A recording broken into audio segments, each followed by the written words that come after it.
Black Adam ने DC universe में अपने मूवी के साथ धड़ाकेदार एंट्री मारी है। ड्वेन द रॉक जॉनसन ने सच में बता दिया कि उनके अलावा इस डीसी के एंटी हीरो को कोई भी जस्टिस नहीं दे सकता था। मूवी में एक पल के लिए भी आप द रॉक से नजर नहीं हटा पाओगे। ना मैं शांति प्रिय हूँ, ना ही आत्मसमर्पण करता हूँ। मैं किसी के आगे नहीं झुकता।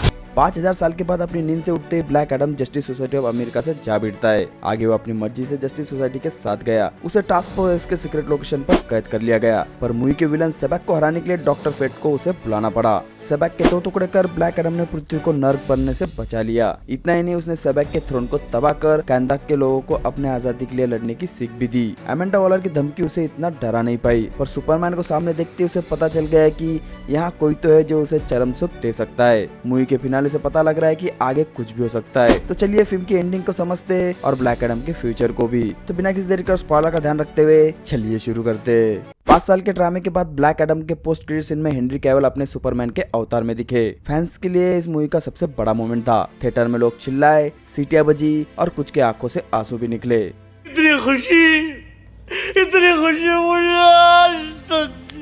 सुपरमैन को एमेंडा वॉलर ने ब्लैक एडम को कंट्रोल में रखने के लिए बुलाया था और शायद ये ट्रिक काम भी कर गई होंगी। सुपरमैन ने आते ही बता दिया कि ब्लैक एडम को अपना गुस्सा और पावर्स कंट्रोल में रखनी होंगी। ब्लैक एडम के पावर्स का पता होने के बाद भी एमेंडा वॉलर को भरोसा था कि सुपरमैन उसे कंट्रोल में रख सकता है। द रॉक ने एक बात कंफर्म कर दी है कि हेनरी कैविल और वो एक साथ अगली मूवी में दिख सकते हैं। अब वो ब्लैक एडम का सीक्वल होगा या फिर कोई और मूवी, ये तो आने वाला समय ही बताएगा। ब्लैक एडम में सुपरमैन के दिखने के चांसेस ना के बराबर थे, पर जॉनसन ने हार नहीं मानी और अपने रॉक भैया को कोई मना थोड़ी ना कर सकता है। कैविल ने पोस्ट क्रेडिट सीन को सितंबर 2022 में शूट किया था। इससे पता लग रहा है कि फिल्म के आने तक सुपरमैन का दिखना कितना कठिन था, लेकिन वो कहते हैं ना, अंत भला तो सब भला। जिस तरह से पीसमेकर में एमेंडा वॉलर का आर्क खत्म हुआ, ब्लैक एडम में उसका दिखना काफी कंफ्यूजिंग है। पीसमेकर में उसकी बेटी और टास्क फोर्स के बाकी मेंबर्स ने उसे प्रोजेक्ट बटरफ्लाई से हटा दिया था। वॉलर के हर मूवी में उसके काम करने के तरीके से सभी हीरोज नाराज हुए।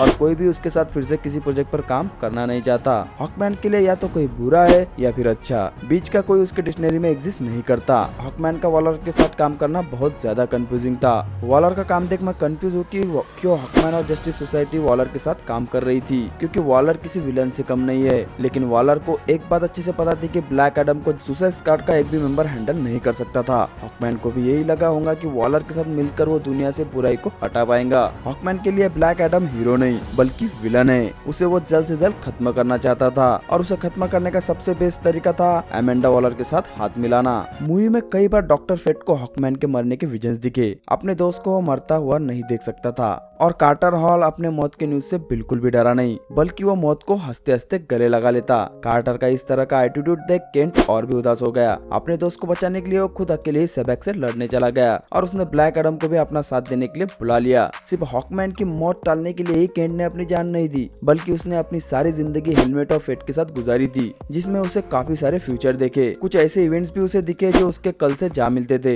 केंट जानता था कि उसने बहुत कुछ जान लिया है और वो अब इन सभी से शांति चाहता था। उसे पता था कि नाबू की शक्तियां किसी कर्स से कम नहीं। उसने वो हर फ्यूचर और इवेंट्स देख रखा था जो उसे जानना नहीं चाहिए था।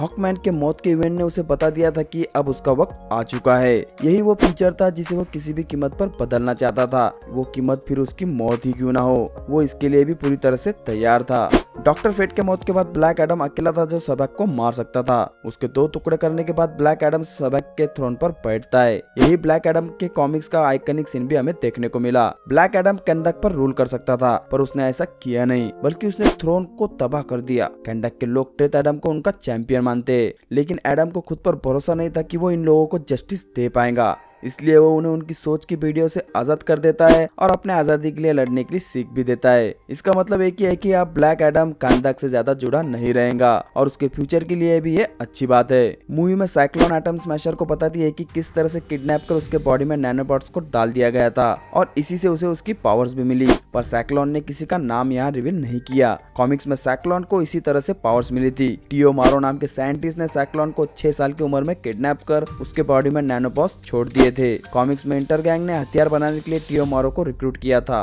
ये गैंग ब्लैक एडम के मूवी के मेन विलन्स में से एक है, जिससे एक बात कंफर्म है कि मॉरो इस यूनिवर्स में एग्जिस्ट करता है और शायद उसी ने साइक्लोन को उसकी पावर्स दी होंगी। शायद साइक्लोन के फ्यूचर प्रोजेक्ट के लिए मॉरो को बचाया जा रहा है। जैसे सोसाइटी ऑफ अमेरिका ने इस फिल्म में मेजर रोल प्ले किया है और फ्यूचर में ये सभी जरूर दिखेंगे। हो सकता है कि साइक्लोन को अपनी खुद की एक मूवी मिल जाए। इन किरदारों का आगे भी दिखने की इस मूवी के बाद पॉसिबिलिटीज काफी बढ़ चुकी है। ब्लैक एडम का बॉक्स ऑफिस पर चलना डीसी के लिए काफी जरूरी है। सुपरमैन के सीन से एक बात तो पक्की है कि वार्नर ब्रदर्स अगली ब्लैक एडम फिल्म बनाना चाहता है, पर अगर फिल्म बॉक्स ऑफिस पर नहीं चल पाई तो दूसरे पार्ट के लिए द रॉक की मुसीबतें और बढ़ जाएंगी। इस मूवी को $195 मिलियन के बजट पर बनाया गया है, जिसके हिसाब से मूवी को कम से कम $500 मिलियन का कलेक्शन करना होगा और इतना रॉक की फिल्में तो नींद में ही कमा लेती है। ब्लैक एडम वर्सेस सुपरमैन या फिर ब्लैक एडम वर्सेस शज़ाम अगली मूवी हो सकती है। ब्लैक एडम को कौन से फ्यूचर प्रोजेक्ट में आप देखना चाहोगे हमारे साथ कमेंट सेक्शन में जरूर शेयर करें। तो दोस्तों आज की वीडियो को यहीं पर खत्म करते हैं। इस तरह की और इंटरेस्टिंग वीडियोस देखने के लिए हमारे चैनल को सब्सक्राइब जरूर करें और इस वीडियो को लाइक और शेयर करना ना भूले।